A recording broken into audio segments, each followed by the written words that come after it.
Miss Navarro, vous êtes comptable. Une auditrice glorifiée pour le dos dit. L'avocat de la défense arpentait la salle devant le box des témoins, sa voix un filet mielleux et condescendant destiné au jury. Il s'arrêta, s'appuya sur la rambarde et sourit d'un air suffisant. Qu'est-ce qui vous rend, vous, une simple conteuse de haricots, éventuellement qualifiée pour alléguer une conspiration d'une telle ampleur? La salle d'audience était plongée dans un silence de mort. Je me penchai vers le micro, ma voix plate, froide et précise. Vous avez raison, je suis auditrice et mon travail consiste à trouver ce que les gens essaient et échouent à cacher. Je laissais cela planer un instant. Votre cliente a dissimulé un écart de 2 millions de dollars, mais elle a commis une erreur. Elle l'a caché à l'intérieur d'un être humain. 3 mois plus tôt. Toute cette scène aurait été inimaginable. J'étais dans mon élément professionnel, menant une inspection de conformité de routine, un monde de tableurs et de journaux sécurisés. Je m'appelle Anna Navarro. Dans l'environnement stérile et à enjeu élevé du bureau de l'inspecteur général du département de la Défense, je suis enquêtrice senior.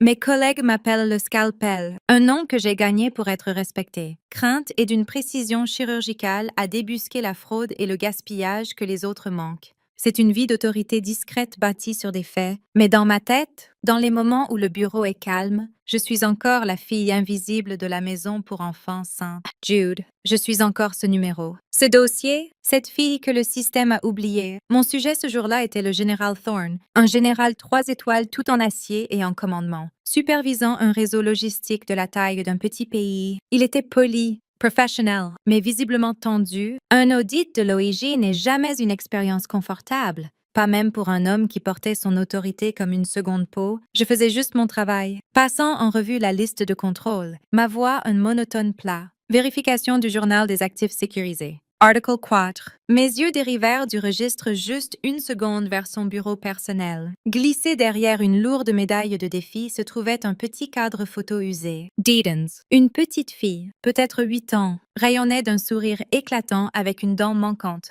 Et juste sur son menton, une petite cicatrice distinctive en forme de croissant. Mon souffle se bloqua. Le porte-bloc dans mes mains pesait soudain 500 kilos. Une terreur glacée familière m'envahit, un sentiment que je ne m'étais pas permis de ressentir depuis 20 ans. Je connaissais cette cicatrice. C'est moi qui avais causé cette cicatrice il y a une vie entière avec une pierre tranchante lors d'un jeu d'imagination dans la cour poussiéreuse et désespérée de Saint Jude. C'était Maria. Ma voix sortit en un murmure, une violation totale de mon propre protocole inflexible. Monsieur, je connais cette fille. Le général Thorne leva les yeux, sa concentration brisée, son expression clairement agacée par l'interruption. Excusez-moi, inspectrice, nous sommes en pleine... Sa voix s'éteignit quand il vit où je regardais. Cette fille, dis-je, ma voix tremblant juste légèrement. Maria, nous étions ensemble à Saint Jude. Le monde entier du général, l'acier, le commandement, le calme 3 étoiles, se désintégra. Il se leva si vite que sa lourde chaise racla le sol, un son comme un cri de douleur. Sa voix, qui avait tonné d'autorité, était une chose étranglée et tremblante.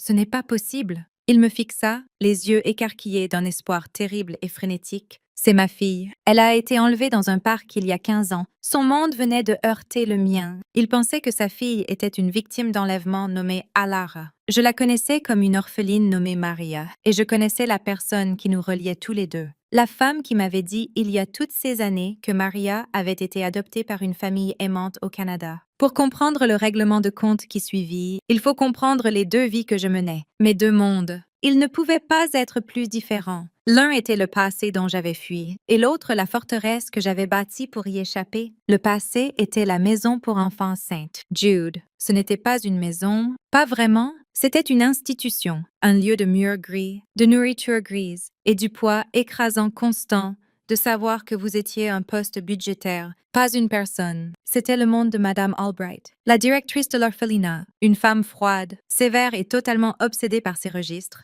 Elle n'élevait pas d'enfants, elle gérait des actifs. Nous étions juste des têtes à compter, des bouches à nourrir à peine. Même à l'époque, j'étais la fille du système, j'étais calme. J'étais observatrice et j'étais celle qui suivait tout. Je savais qui recevait de nouvelles chaussures, qui avait des portions supplémentaires au dîner et quels lits étaient les plus chauds en hiver, loin des fenêtres qui claquaient. Et puis il y avait Maria. Maria était l'étincelle. Elle était brillante, fougueuse et toujours dans les ennuis. Elle était la vie dans cet endroit gris et désespéré. et j'étais l'ombre qui veillait sur elle, essayant de la garder en sécurité. J'étais les chiffres et elle était le cœur. Je me souviens, j'avais peut-être 10 ans. J'avais suivi les registres de dons, je vous ai dit que je suivais toujours. Je suis entrée dans son bureau, tenant le grand porte-bloc comme un bouclier. Madame Albright, dis-je, ma voix petite mais certaine. Le registre des dons de la collecte de l'Église dit que nous avons reçu 50 nouveaux manteaux, mais je n'en ai compté que 10 dans le placard de fourniture. J'étais fière de l'avoir trouvé. Je pensais que j'aidais. Elle n'a même pas levé les yeux de ses papiers. Elle a juste souri, un sourire mince et froid qui n'atteignait jamais ses yeux. Elle a tendu la main et m'a donné une tape condescendante sur les cheveux. « Ne te préoccupe pas des affaires d'adultes. »« Anna, dit-elle, sa voix comme de la glace. Tu n'es qu'un numéro ici. Ma chère, mieux vaut que tu t'en souviennes. Juste un numéro, c'est tout ce que j'étais. Tout ce que nous étions. C'était la première fois que je réalisais que le système n'était pas juste négligent. Il était activement hostile. Et puis un mardi, Maria avait disparu. C'était soudain, pas d'au revoir, pas de fête d'adieu larmoyante, juste un lit vide, les draps déjà pliés. Quand j'ai demandé, on m'a dit « passe par Albright », mais par une aide plus jeune qui avait l'air terrifiée, que Maria avait été adoptée par une famille aimante au Canada. On m'a dit en termes clairs que je ne devais pas en parler. Mais ça semblait faux. Ça ressemblait à une autre entrée dans un registre que je n'étais pas autorisée à voir. Ce sentiment, cette froideur anormale, est-ce ce qui m'a poussée, c'est ce qui a bâti l'autre Anna, l'enquêtrice Navarro. Mon monde maintenant est l'opposé polaire de Saint Jude. C'est un monde de bureaux stériles, de responsabilités immenses et discrètes, et de faits inattaquables. Ici, mon obsession pour le suivi n'est pas une habitude enfantine, c'est une arme fédérale. Mon équipe me respecte. Il n'y a pas de tape condescendante sur la tête, juste des résultats. Le mois dernier seulement, mon patron m'avait appelé Navarro, avait-il dit, sa voix pleine d'un respect sincère. Votre audit du projet Chimera était chirurgical. Absolument chirurgical. Vos découvertes ont déclenché 3 arrestations et ont fait économiser 80 millions de dollars à l'armée de l'air. C'est ma vie maintenant. Je trouve les chiffres qui ne collent pas et je tiens les gens responsables. Mon travail ne concerne pas seulement le gaspillage. Cependant, je me spécialise dans les schémas. En ce moment, je mène un index croisé de toutes les dispersions de subventions contre les enregistrements de protection de l'enfance au niveau des États. Je cherche les placements fantômes. Ce sont des enfants qui existent sur un registre de paiement pour lesquels l'État paie, mais qui disparaissent du système. Ils sont juste partis. Et tandis que je me tenais là dans le bureau du général Thorne, fixant cette photo d'Alara avec la cicatrice de Maria, les 2 moitiés de ma vie se heurtèrent avec la force d'un accident de voiture. Les placements fantômes que je chassais, Maria Alara, ils n'étaient pas juste des fantômes. Ils étaient des produits Madame Albright. Les registres, les 50 manteaux qui étaient devenus 10, l'adoption soudaine au Canada. Tout s'assembla avec une clarté froide et écœurante. Le système ne l'avait pas perdu. Il ne l'avait pas perdu, Maria. Il l'avait blanchi. Pendant 20 ans, j'avais essayé d'oublier le sentiment d'être juste un numéro. Mais maintenant, je réalisais que toute ma carrière avait été une formation pour cela. Madame Albright m'avait appris à être invisible.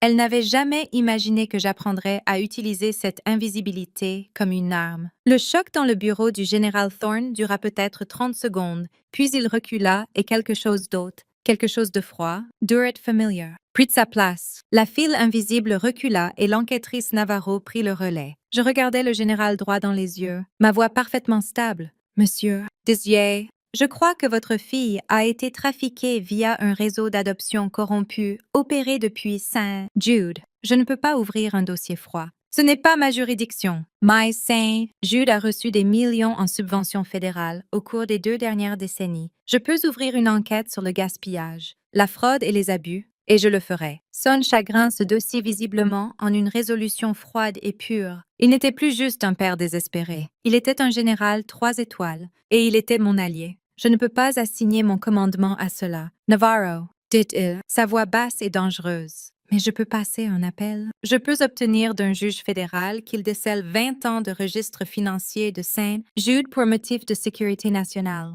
Ils seront sur votre bureau demain matin.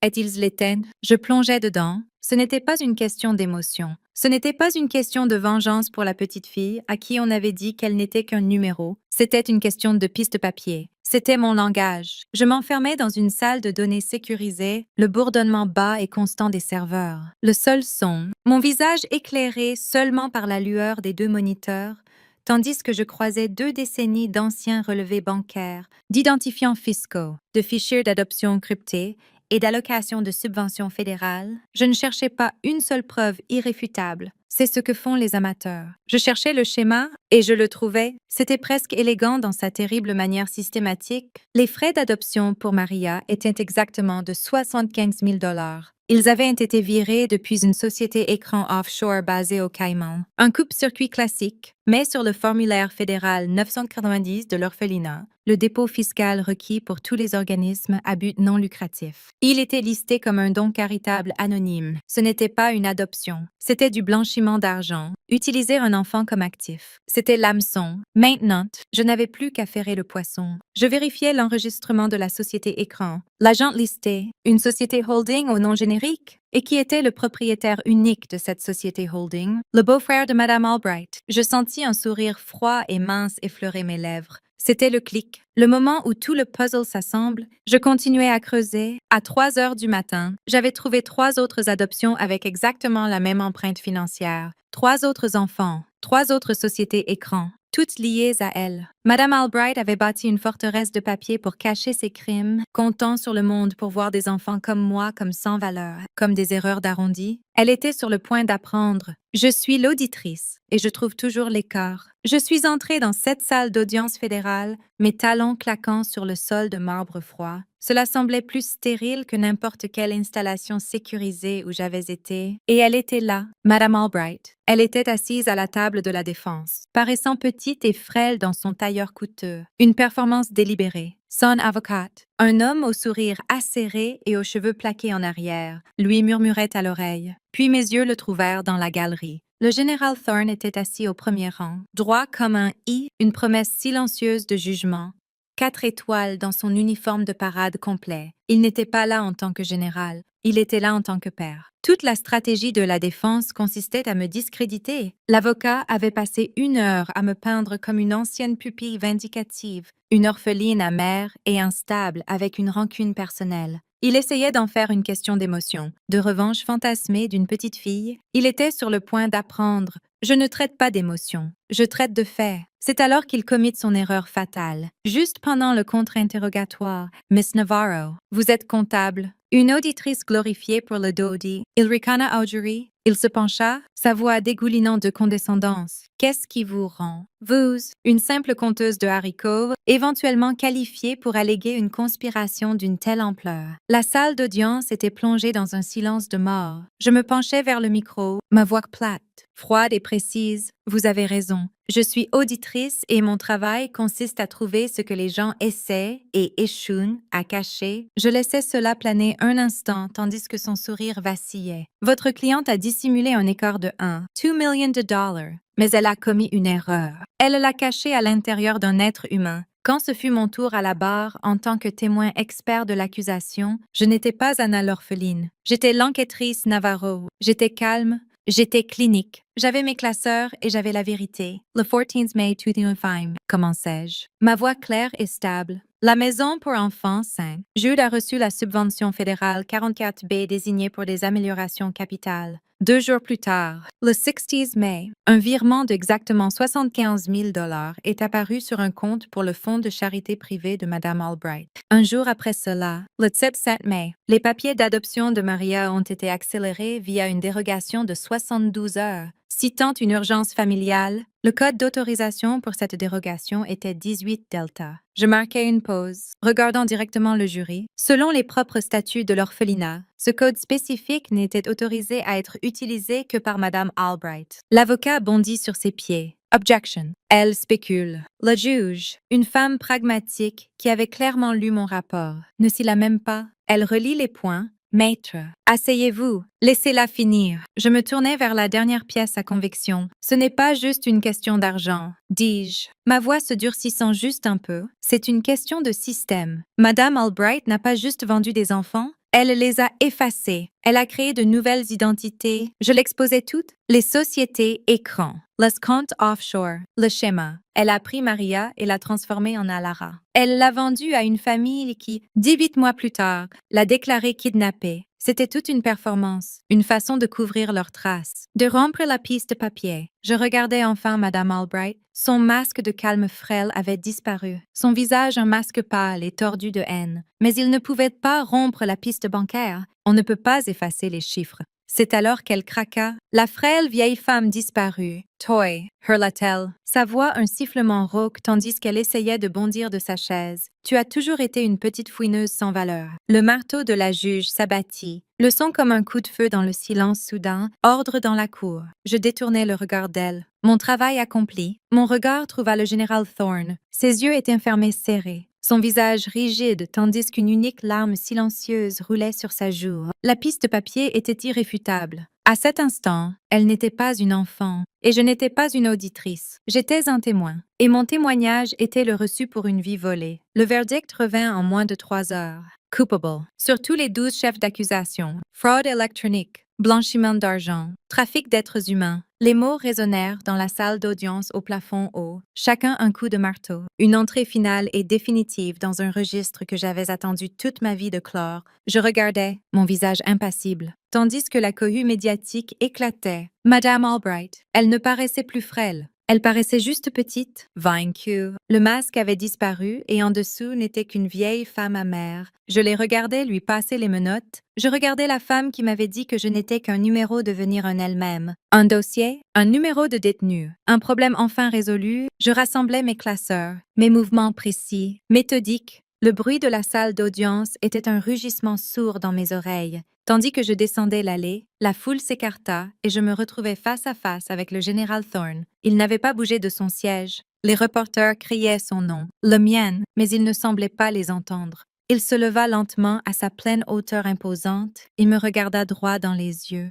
Et pendant un long moment, il ne dit rien. L'air crépitait de tout ce qui ne pouvait être dit. Les années de douleur, l'espoir impossible, la victoire partagée. Puis, au milieu de ce couloir chaotique, il fit quelque chose qui stupéfia toute la salle dans le silence. Il leva la main, non en un salut amical, mais en un salut militaire lent et formel. Ce n'était pas un geste d'un général à une auditrice, c'était d'un être humain à un autre. Un signe du respect le plus profond, le plus profound imaginable. Je sentis une vie entière d'invisibilité s'évaporer. Après un instant, la gorge serrée, je lui fis un seul hochement de tête sec. Reconnu. Il baissa la main, ses yeux toujours fixés sur les miens. Sa voix, quand elle vint enfin, était rauque, à peine un murmure. Il posa la seule question qui comptait, celle qui planait dans l'air depuis ce premier jour dans son bureau. Ma fille, chuchota-t-il. Alara est-elle? Je n'avais pas besoin qu'il finisse. J'avais attendu cela. Je plongeai la main dans ma mallette et en sortis un unique dossier scellé. Il pesait plus lourd que tous mes classeurs combinés. Je le lui tendis. Son nom est Maria, dis-je, ma voix douce mais claire. Elle a 28 ans.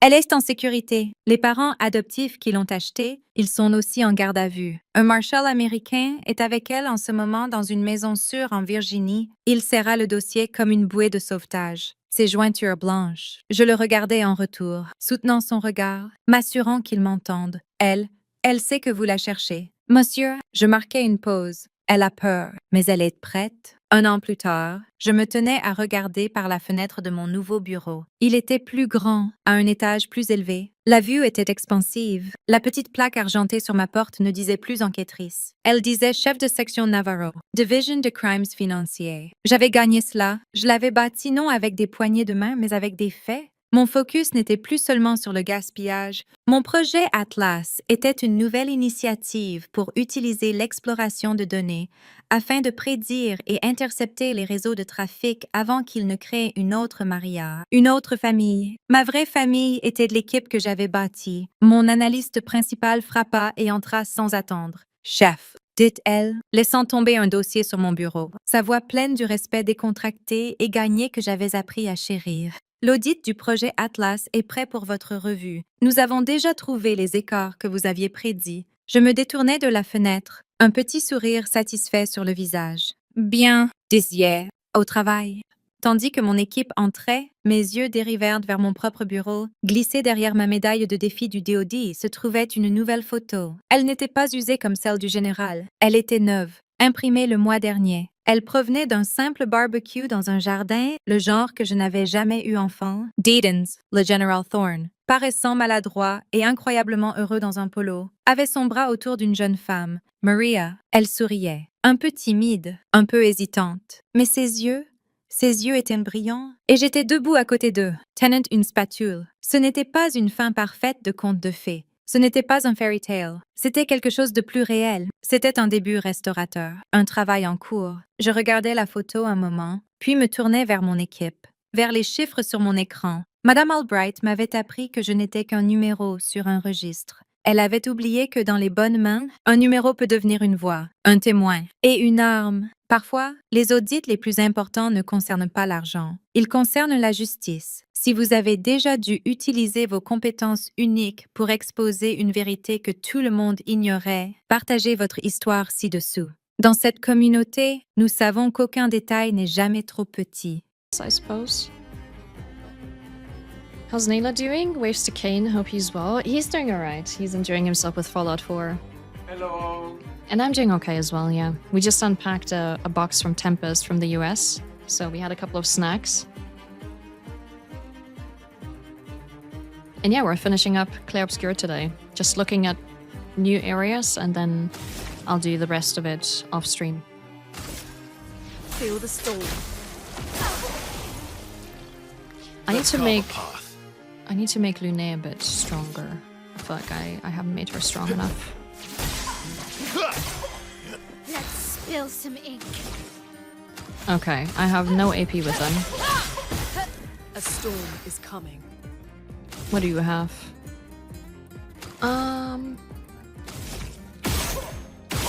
Let's get break up a little bit. Nice. Cover path. Okay, we're almost there.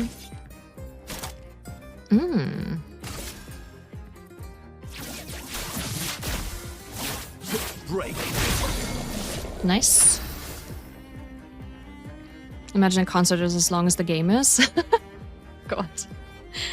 Ben Starr was there, he sang a song on stage. Monoko, voice actor, was there. Jennifer English also, but didn't appear on stage. Was in the crowd and took some photos with people. That's so cool. Damn. I love that. You can't escape.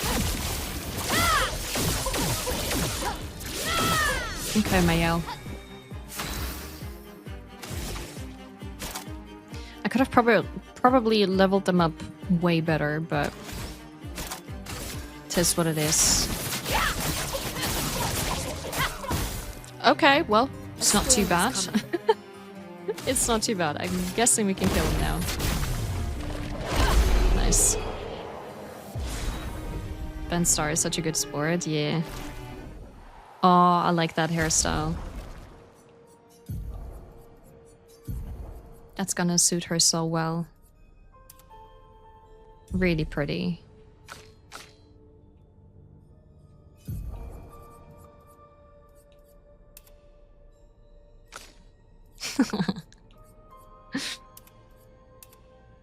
Yeah, that looks cool. Okay, for her, we'll do...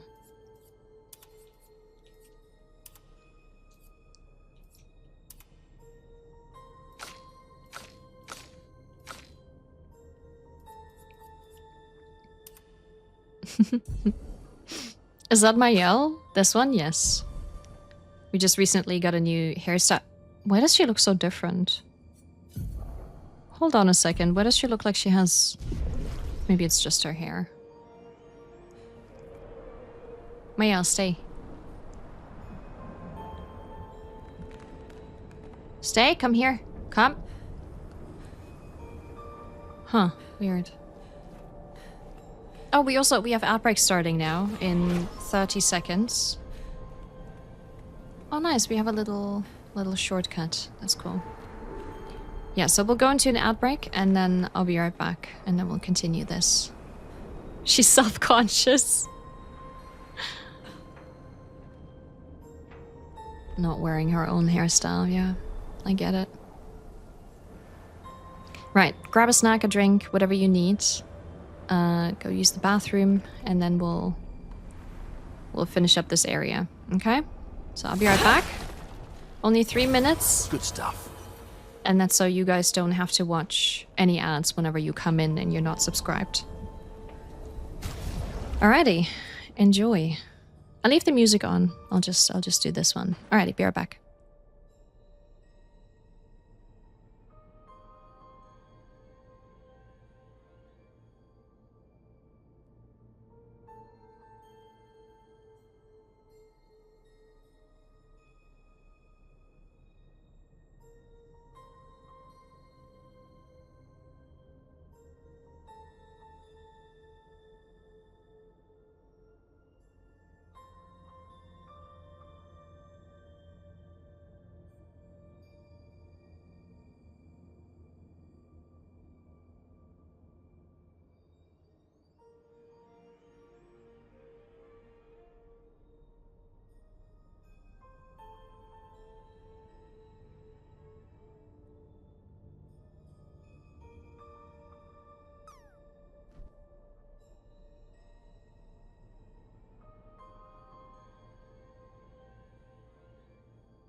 Alright, hopefully most of you are back by now.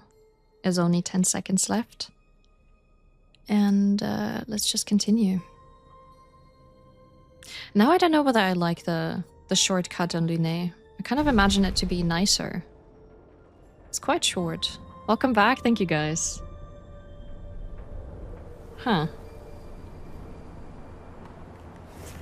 Ah, it's fine. He looks so cool, I love this outfit. Of course, Brood, of course.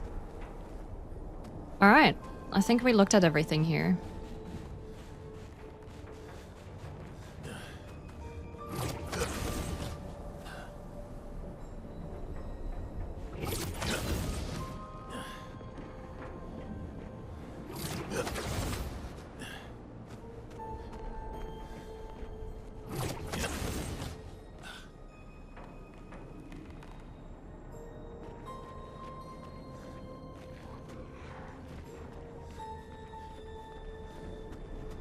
Okay.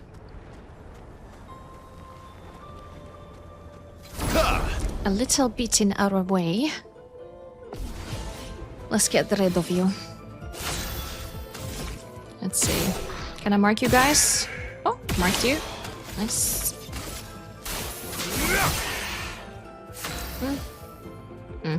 Not too great, but it's something. Ah, damn it. I was hoping I could put them on fire, but Their defenses are down. didn't work. Alright, let's see. Let's slow you guys down. Feel the storm. Nice. Hi, Emmy. Welcome in. And the music is gone. For some reason. Don't know why, but... interesting. Right, let's see.